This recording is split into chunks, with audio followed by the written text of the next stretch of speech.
This is the Lumix S1 Mark II. It is, without a doubt, an absolute powerhouse of a camera. In many ways, if you are a male with low testosterone, this camera is definitely not for you.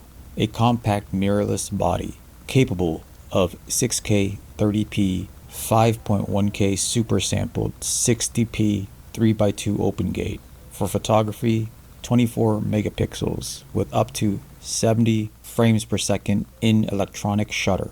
However, I'm not here to read you specs. Google it yourself. If you need someone to spoon feed you information, if you need your handheld walking across the street, if you need a spot just to bench the bar at the gym, if your mom can beat you in arm wrestling, if you like calling tube douchers shills because they have positive opinions about a camera, then this camera is probably not for you.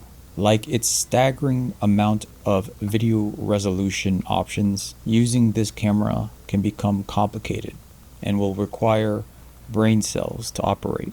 And any lack of IQ, common sense, and logical reasoning in your brain will send you back to B&H to add a ZV-E10 Mark II into your cart like the D-bag that you are, so you can comfortably film vlogs with AI reframing in your mother's basement about your fitness journey becoming a vegan, and finally being able to hit a new PR of 2 bench presses of the bar without a spot. With that said, this camera is currently fitted with a Tilta cage, which has enough mounting points for most wannabe filmmaker D-bag needs, and of course some nice street racer carbon fiber accents, which I appreciate due to my love of high-powered modified Japanese vehicles. But like modified Japanese vehicles with a lot of power, the Lumix S1 Mark II's biggest weakness is heat. As is, you can certainly use it to film with its most taxing recording modes without overheating issues. In most situations, full frame 6K and full frame 5.1K 60p, even while using hot ass CF Express Type B cards, it wouldn't cause any overheating issues. However, in certain situations, filming in 6K or 5.1K 60p for long durations of 5 minutes or more may cause it to overheat. This is simply the cost of wanting a lot of power in a small, compact, mirrorless body. Keeping it a buck, the Lumix S1II in most recording modes is processing a staggering 23,617,536 individual pixels, whereas cameras like the Sony FX3 and Sony A7S III processes a measly estrogen increasing 8,294,400 pixels. The S1II processes nearly 4 times more pixels using the entire full frame sensor. Respectfully, the FX3 requires a fan to reliably film a shit ton less pixels. And when comparing image to the S1 Mark II, its 4K footage is softer than most Canon fanboys' appendages when in the presence of an attractive female. Other similar mirrorless cameras don't allow filming more than 4K resolution or open gate, and has to crop into APS-C mode to record 4K at 60 frames per second, and they still overheat. Again, like high-powered Japanese vehicles needing modifications to run efficiently, the Lumix S1 Mark II may also need to be rigged out, and that starts with keeping the internal temperatures as cool as most dumb YouTube watching commenters' cameras, since it just sits on their desk, never to be used, while they talk shit with their keyboards. First, my favorite autofocusing lens on L-mount, the Sigma 28-45 f1.8 DG DN lens. DN stands for D's nuts, big and thick, something my 41-year-old Asian D-bag trash knows nothing about. Then we need to use a V-mount to power the camera externally, requiring some 15mm rails. Again, carbon fiber because I'm a wannabe member of Dominic Toretto's family. Also a V-mount adapter plate from Tilta, which has 2 D-tap outputs, USB output, basically all you really need. As always, as a 41-year-old male with 2 children, I enjoy quick releasing to avoid additional conception of children while in bedroom activities. So here I opt for a felt cam quick release for my camera to the V-mount rig attachment. Then of course I will need a V-mount battery, and my V-mount of choice is the Ulanzi Chocolate, Chinese and cheap, just the way I like most of my consumer goods, as well as takeout dinners of unidentifiable meats.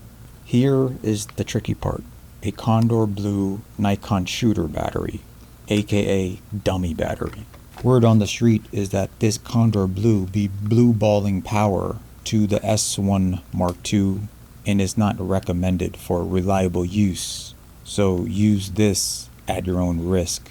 It is recommended to use the Panasonic DCC-18 dummy battery, but that battery is sold out like me, going from Sony shooter to Sony and Lumix shooter, but that is neither here nor there. I also recommend trying the Adams cable dummy battery as an alternative. Again, use at your own risk.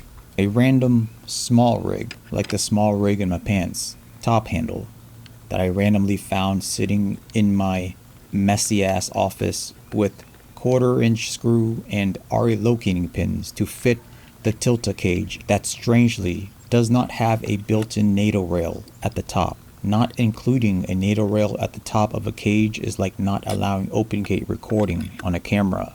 Shit is just nice to have even if you aren't using it. Next, an SSD holder from Small Rig and a Lumix approved 1TB next storage SSD as an external storage option keeps the camera cooler than internal storage, something most other SSDs don't know anything about.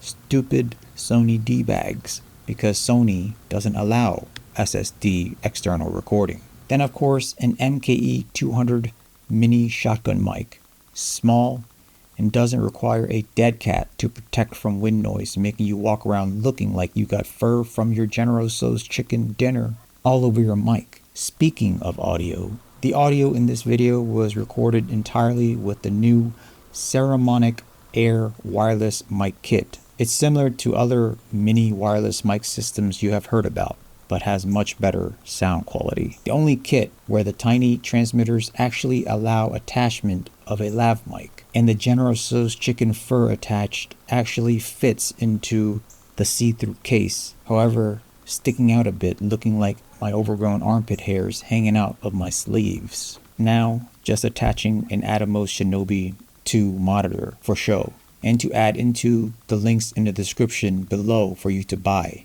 because in reality I won't use a monitor as much since filming with HDMI output disables subject tracking in 5.1K 60p and in every other option that is 60 frames per second and more than 4K resolution. After attaching the necessary cables, the rig is complete, ready for me to take out to look like I'm a filmmaker, but I'm not. I'm just a professional award-winning tube doucher shill making a how to rig your camera video in my backyard to entice viewers to click links in the description for every product featured in this video to make affiliate sales commission. Speaking of which, this entire video was filmed using the TT Artisan's 75mm f2 full frame autofocus lens.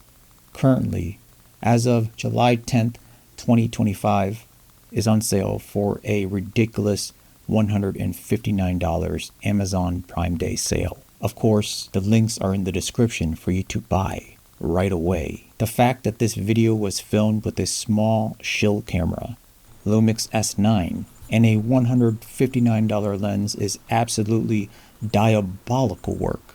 Anyway, with that said, thanks for watching and buying everything in my description.